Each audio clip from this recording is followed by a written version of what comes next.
Hello बच्चों, चलिए प्रश्न पढ़ते हैं। बोला गया है बच्चों, एक बारहीन अवितान्य डोरी एक स्थिर गिरनी पर से गुजरती है तथा डोरी से 0.36 किलोग्राम और 0.72 किलोग्राम के दो द्रव्यमान जुड़े हैं। इस समंजन को विराम अवस्था से मुक्त छोड़े जाने के बाद प्रथम सेकंड में डोरी द्वारा 0.36 ग्राम किलोग्राम के द्रव्यमान का संपन्न कार्य जूल में ज्ञात कीजिए। बच्चों दिया है जी का मान 10 मीटर प्रति सेकंड वर्ग लेना है। तो आइए बच्चों प्रश्न के लिए मुख्य अवधारणा की चर्चा करते हैं। मुख्य अवधारणा तो देखिए बच्चों, जब किसी भी वस्तु को मुक्त रूप से छोड़ा जाता है तो मुक्त रूप से छूटी हुई वस्तु के लिए जो टी समय में तय दूरी होती है बच्चों, ये बच्चों होनी चाहिए गुरुत्व के अधीन।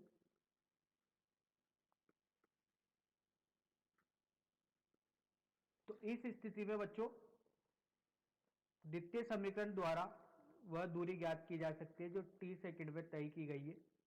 तो बच्चों इसके लिए अगर मुक्त रूप से छोड़ा गया है तो यह प्रारंभिक वेग शून्य हो जाएगा।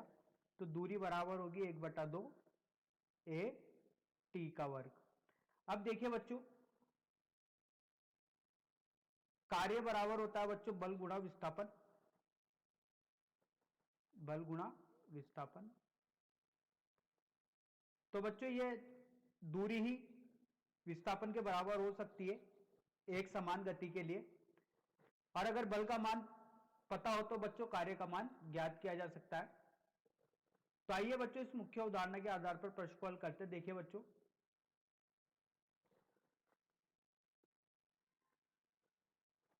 निर्माण करते बच्चों दी गई स्थिति का।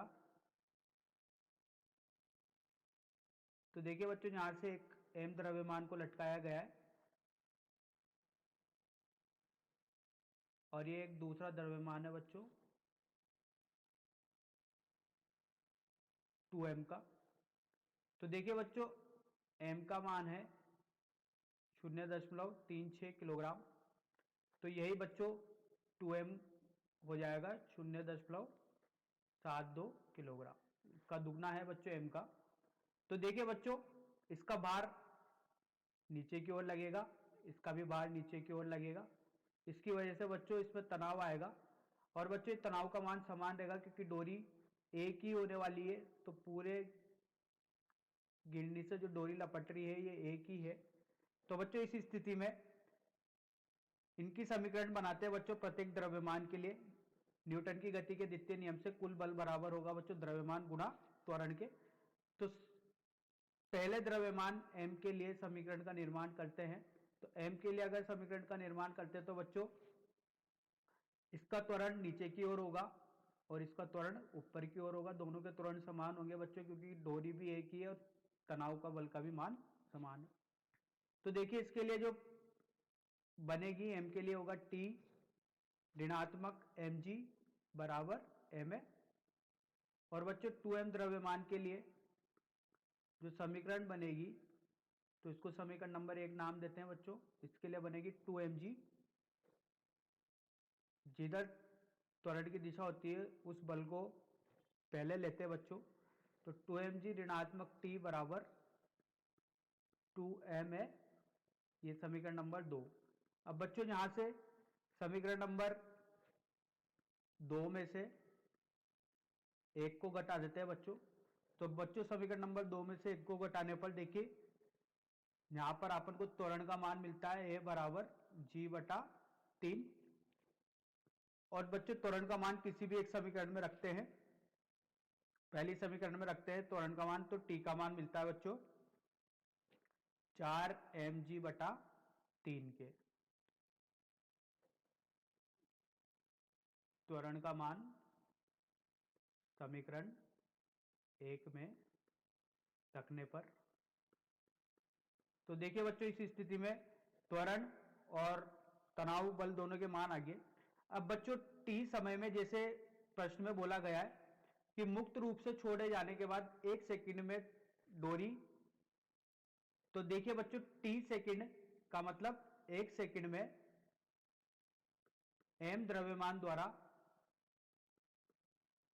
तय दूरी, तो जैसा मुख्य उदाहरण हमने देखा बच्चों, दूरी बराबर होगी 1/2 जी टी के वर्ग का, तो 1/2 गुणा जी का मान, बच्चों यहाँ पर जी का मान g/3 है, त्वरण का मान आएगा, तो त्वरण कितना है g/3 है इस स्थिति में, तो ये होगा 10/3 गुणा 1, तो ये निकल के आएगा बच्चों 10/6 मतलब 5/3 मीटर। तो 1 सेकंड में बच्चों एम द्रव्यमान इतना गिरेगा 5/3 मीटर। तो देखिए बच्चों कार्य बराबर होगा बल गुणा विस्थापन। तो बच्चों बल गुणा विस्थापन, तो बल कौन सा है यहाँ पर, तनाव का बल है, और विस्थापन क्या है बच्चों, एस है। तो देखिए टी का मान 4mg/3 गुणा एस का मान निकाला बच्चों 5/3। तो रखते हैं बच्चों, यहाँ पर मान रखने पर देखिए क्या मिलता है, 4 गुणा एम का मान 0.36 गुणा 10 गुणा 5/9। तो देखिए हल करने पर जो कार्य निकल के आता है बच्चों, इस कार्य का मान हल करने पर ये आएगा बच्चों 8 जूल के बराबर। तो यही अपने प्रश्न का उत्तर है बच्चों। आशा करता हूँ आपको यह समझ में आया होगा। धन्यवाद।